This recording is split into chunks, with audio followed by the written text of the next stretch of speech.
El doctor Miguel Alonso, a quien le damos la más cordial bienvenida. Doctor, bienvenido. ¿Qué tal? Mucho gusto.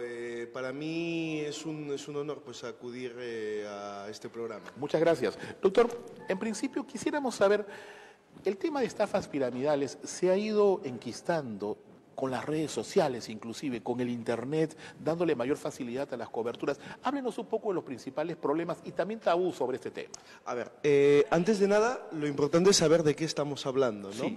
Entonces, voy a hacer pues una breve explicación de este concepto de la estafa piramidal. Correcto. A ver, la estafa clásica. ¿Cuál es la estafa, por así decirlo, básica? La estafa está contemplada en el artículo 196 del Código Penal, que es el tipo penal es el siguiente. Dice, el que procura para sí o para otro un provecho ilícito en perjuicio de tercero, induciendo o manteniendo en error al agraviado mediante engaño, astucia, ardid u otra forma fraudulenta, será reprimido con una pena privativa de la libertad no menor de 1 ni mayor a 6 años. Okay. Entonces, ¿en qué consiste la estafa básica? Pues es que...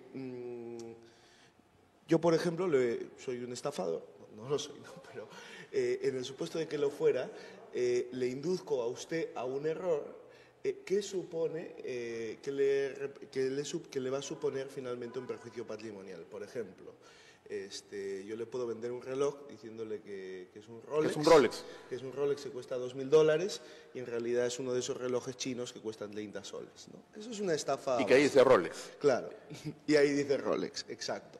Entonces, con esto se dan todos los elementos, que es el engaño, la astucia o el ardid, y el perjuicio patrimonial y el beneficio económico y el provecho económico ilícito por parte que obtiene el estafador, ¿no? Esta es la estafa tradicional.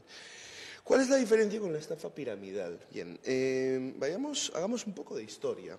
El primer caso de estafa piramidal que se reporta, que es un caso que hasta aparece en muchos manuales de texto de economía, es un esquema que creó Carlo Ponzi. Carlo Ponzi era un inmigrante italiano que en los años 20 en Estados Unidos lo que hizo fue a sus compatriotas, les engañó les vendía sellos. Ellos en aquella época, pues estamos hablando de hace 100 años, la única manera que tenían estos italianos de comunicarse con sus familias era a través de las cartas, ¿no? Del correo postal.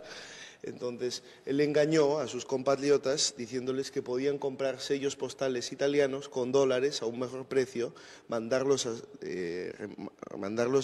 él se encargaba de mandarlos a las familias y con el tipo de cambio que existía entre el dólar americano y la lira italiana, pues iban a obtener unos beneficios que irían entre el 50 y el 100%. Al principio, pues, los primeros que cayeron en ese juego obtuvieron ganancias. Como siempre sucede, ¿no? Como siempre sucede. ¿Por qué sucede así? Porque en estos esquemas de las estafas piramidales, y esto es una cosa que todas estas estafas tienen en común, desde Carlo Ponzi, Bernard Madoff y las últimas que hemos visto también aquí en el Perú, lo que se produce es que la ganancia que obtiene hay varios niveles de estafados, por eso se llama estafa piramidal. Entonces, la ganancia que obtiene el primer nivel de estafados es producto del desembolso que hace el segundo nivel.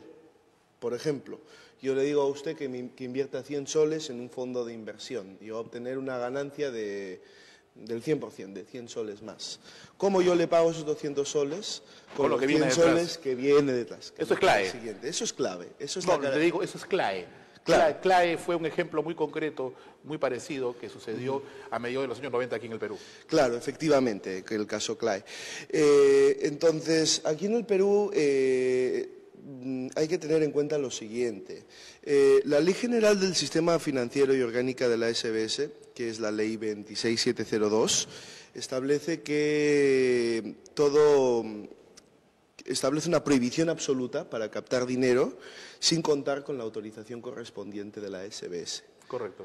Entonces, ¿qué hacen estos estafadores, estas personas que se dedican, por ejemplo, como en el famoso caso CLAE que usted me contaba? Este señor, si mal no recuerdo, lo que hacía era reunir a Carlos Manrique, lo que hacía era reunir a la gente en un auditorio. Son personas que trabajan con la psicología de masas. Ya.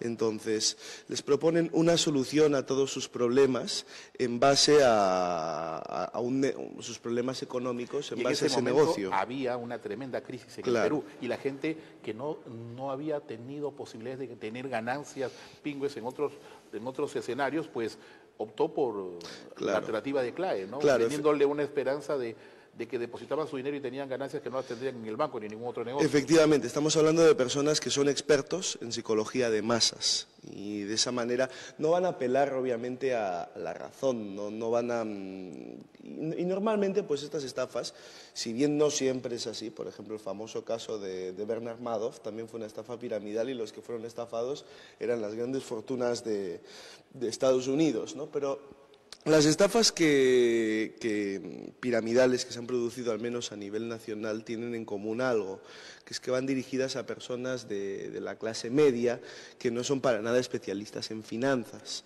Entonces, apelan estos sujetos, en su modus operandi, lo que hacen es apelar más al lado irracional de las personas. Y a la falta de información también. Y a la falta de información, exacto.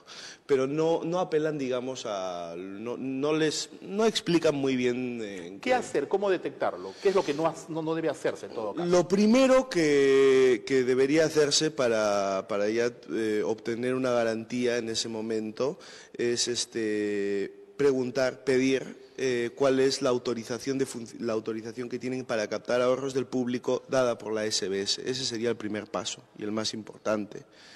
En segundo lugar, pues obviamente la información es lo más importante. Una vez visto esta autorización, por ejemplo, si bien ya supone una cierta garantía, no implica que esa inversión sea segura. Claro. Toda inversión tiene un riesgo. Entonces, existe... Pero algunos que ya están condenados al fracaso per se, producto de una estafa. Claro, ¿no? son productos de una estafa.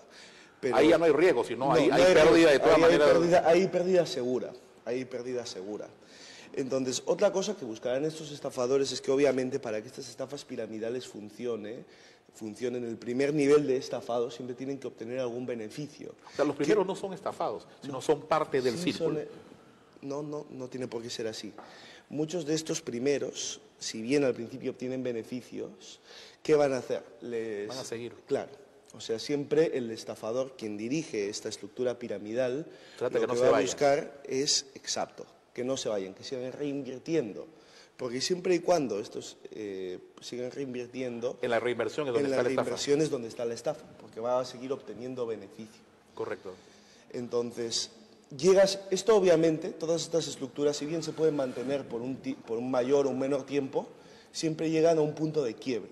Porque al final, como van aumentando exponencialmente, por eso se llama piramidal, ¿no? Si se fija, la cúspide de la pirámide es mucho más estrecha que la base. Claro, se va ampliando. Entonces, en realidad va aumentando exponencialmente el número de estafados. Y como estamos hablando de un aumento exponencial, al final se llega a un punto en el que no se puede mantener eso por mayor tiempo. Y la pirámide pues se cae como si fuera un castillo de naipes. Siempre no hay una salida a tiempo a veces, ¿no? Siempre en casos como estos, siempre los términos son funestos, se quiebra, se rompe el vínculo. En casos como estos, lo mejor que se puede hacer es simplemente no entrar en el juego. No es lo recomendable. No, es lo... ¿Alguna otra recomendación, doctor? Claro, además de, obviamente, como le decía, preguntar por la autorización de la SBS, que es lo más primordial. Pero claro, recordemos que en este país, pues como hay tanto falsificador, puede ser una autorización no obtenida en la SBS, sino en la Zángaro. Somos potencia en el claro, de falsificación. Efectivamente. Entonces, lo bueno es acudir a la misma SBS. No pedirle al sujeto, a la persona que quiera proponerle una inversión, sino acudir a la misma SBS.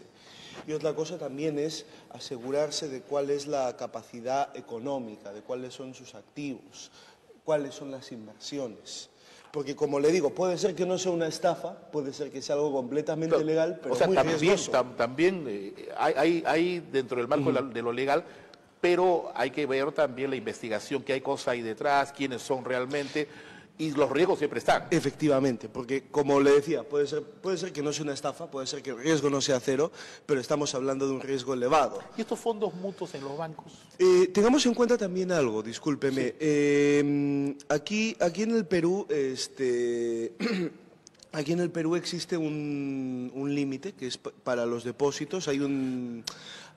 La SBS cuenta con un fondo de seguro de depósitos que cubre hasta aproximadamente, si mal no recuerdo, hasta los primeros 93.000 soles que alguien tiene ahorrados en una institución bancaria, en un banco o en una caja municipal. Que es lo mínimo, ¿no? Que es lo mínimo. Es lo máximo, no es lo mínimo, es lo máximo que está cubierto por ese fondo de seguro de depósitos en caso de quiebre. Por ejemplo, hace poco, si mal no recuerdo, quebró la caja municipal la caja municipal de Ica, la caja municipal Señor de Lurín. Y en estos casos, como los ahorros depositados no eran muchos, la SBS, el Fondo de Seguro de Depósitos pagó estos 93.000 soles. Sí, lo pagó casi todo en un plazo de 15 días. Digamos que se quebró, pero se cumplió con los aportantes. Y la existencia de este fondo es vital para mantener en este caso la confianza de los ahorristas en el sistema financiero. Luego usted me estaba hablando de los fondos mutuos en los bancos. Claro, en este caso no podemos hablar de estafas piramidales. No, pero los riesgos sí, ¿no? O sea, el llegar a fondos mutuos no es lo mismo que depositar simplemente la plata en el banco o a plazo fijo. Efectivamente. Hay un riesgo mayor. A ver, una de las... O sea, cuando uno estudia finanzas, digamos, la primera regla, la regla de oro de las finanzas que está en todo manual, es que a mayor riesgo, mayor rentabilidad. Por ejemplo, esto es como la ruleta del casino. Si yo voy al casino puedo jugar al paro y no impar, al rojo o al negro. Como tengo una posibilidad entre dos de ganar, mi ganancia se multiplica por 2. Pero si apuesto un número, hay 60, ¿cuántos números? Bueno, como 60 números en la ruleta. Si apuesto un número, mi ganancia se multiplica por 60. Claro. Entonces, a medida que aumenta mi posibilidad de... Claro, no es así esto en las estafas, porque las estafas son a fondo perdido. Pero en las inversiones, por así decirlo, legítimas, legales... Como la bolsa. Como la bolsa, por ejemplo, a mayor es mi posibilidad de perder, mayor es mi ganancia en caso de que gane. ¿Qué pasa con los fondos mutuos? Que muchas veces los bancos, desgraciadamente, como están autorizados para realizar estas ventas de fondos mutuos a cualquier persona de la calle, intentan colocar estos productos a las personas, digamos, de clase media, los pequeños ahorristas, que no necesariamente tengan una rentabilidad. Lo importante es los conocimientos que uno tiene en finanzas. Entonces, muchas veces intentan vender estos fondos mutuos como si el riesgo que tuvieran fuera el mismo que como el de un depósito a plazo, cuando en realidad eso no es así. Bien, doctor, antes de despedirnos, estoy seguro que algunas de las personas que nos han estado viendo desean hacerle alguna consulta. ¿A qué teléfono deberían de llamar? Claro, me pueden llamar al teléfono 941-378-198. Que es mi celular. También me pueden ir a ver a mi oficina, que está en la avenida Horacio Urteaga, 2029, departamento 101, Jesús María, como referencia, a la altura de la cuadra 3 de la avenida San Felipe y a la altura de la cuadra 20 de la avenida Brasil. Bien, doctor, muchísimas gracias por su presencia aquí en La Luz en las Noticias. Muy gentil. El placer es mío.